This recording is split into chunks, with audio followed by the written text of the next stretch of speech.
Good afternoon, everyone. I want to talk about the recent event that was quite dramatic for many people.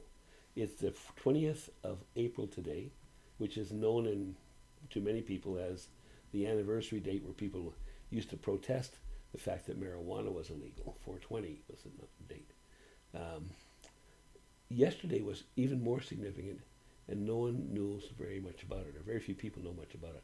April the 19th was the date the Canadian government finally made a lump sum payment to pensioners who had their guaranteed income supplement cut off because they received some CERB benefit in 2020. And those pensioners have been living with about $400. Well, it depends how much they had, but a significant amount of monthly income was gone. So the government, it was a result of really a misunderstanding by the government of what the impact of how they dealt with the CERB would be on Canadian citizens. Strictly speaking, the CERB is taxable, and I don't think anyone minds paying tax on it, but it not only was taxable, it was also changed the amount for a benefit for the future, which is your guaranteed income supplement. By the way, it also affects things like your provincial health care costs and so on. Like there's a lot of things that depend upon your previous year's income for qualifications for things. All those were affected because the CERB, Canadian Emergency Response Benefit, is taxable. So not only was it taxable, it also affected future benefits. The most important thing being the guaranteed income supplement. So what we had was situations where there were a number of Canadian citizens, and the number is estimated by the government to be 88,000. 88,000 senior citizens collected the CERB who were already on the GIS. This is not illegitimate. This is because a lot of senior citizens who were collecting the guaranteed income supplement didn't have enough to pay for their monthly expenses. So quite a large number, turns out around 80,000, also had some other income. Maybe they worked part-time as a greeter somewhere. Maybe they had a small business that generated some income for them on an annual basis. And when you consider those amounts, even then they qualified for the GIS in previous years, like 2020, for example. So when 2020 came along and the government said, okay, because a lot of people can't work anymore, did a lot of lockdown and so on, we're going to give $500 a month to $500 a week, $2,000 a month to pretty well everyone who lost income because of the lockdown. So a lot of seniors ended up having the CERB as additional income during 2020. So, and then it ended. It was temporary, right? And there was extra needs. I mean, there could be, the amount is the amount. For some people say, oh, it's way too much. If you were making $5,000 a month prior to the lockdown, 500 a week seemed like nothing, right? If you were making $100 a month, the 2,000 was a windfall. But the government didn't.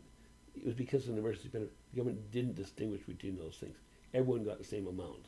Some people got more. Some people got less. Most people actually got less than they would have got. Anyway, it turns out there's 88,000 people who were already on the GIS when they collected the CERB. And so when tax time came around and they filed their taxes and it was taxable and so on, that was fine.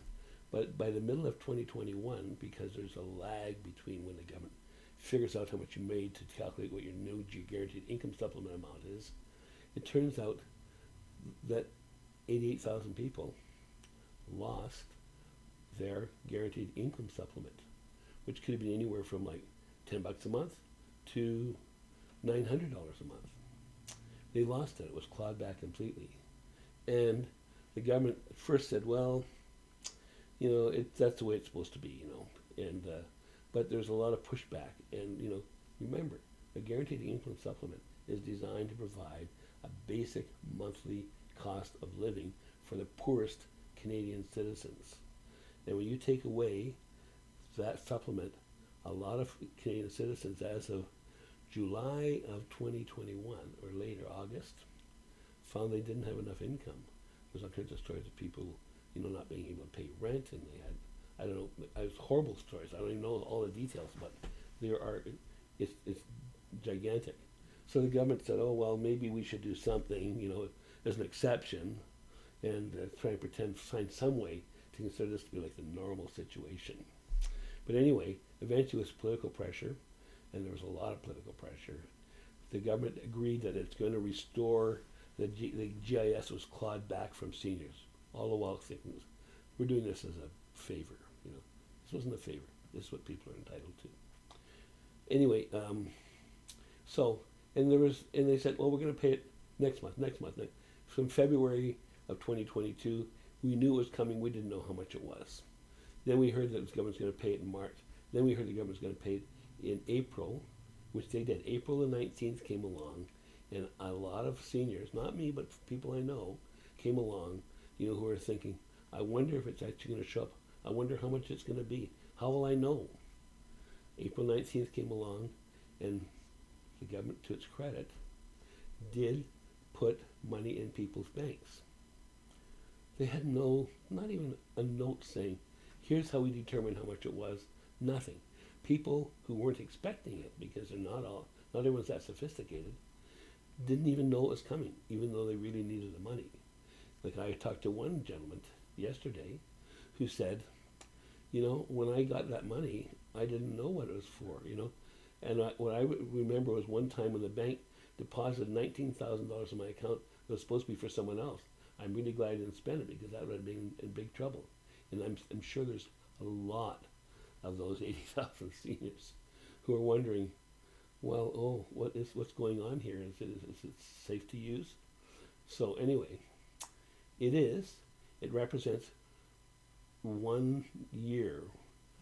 So from July of 2021 through June of 2022, it represents a guaranteed income supplement that you're used to getting based on the rules without the CERB that had been taken back from you. So there's a big catch-up. Many people received thousands of dollars, which they needed. But many people had no idea what it's about. It's surprising, isn't it? There's nothing in the news. There's a lot of other stuff going on, but people didn't seem to get that this many of Canada's poorest, most senior citizens, still trying to carry their own weight, ended up having to be in this horrible situation. And when the government paid the money, they didn't even tell people. In my opinion, here's what the government should have said yesterday on the 19th when it paid the money out. It should have sent a letter or sent a video or did some sort of thing. It said, dear senior citizen, we are very pleased to be able to make a payment to you to represent the restoration of your guaranteed income supplement from mid-2021 through the middle of 2022. It was taken back from you as a result of a misalignment between the CERB program and the GIS program, but you're entitled to it, and yes, that money is for you. We're sorry it took such a long time to get this straightened out. We're very, very sorry, and we wish you the best of luck.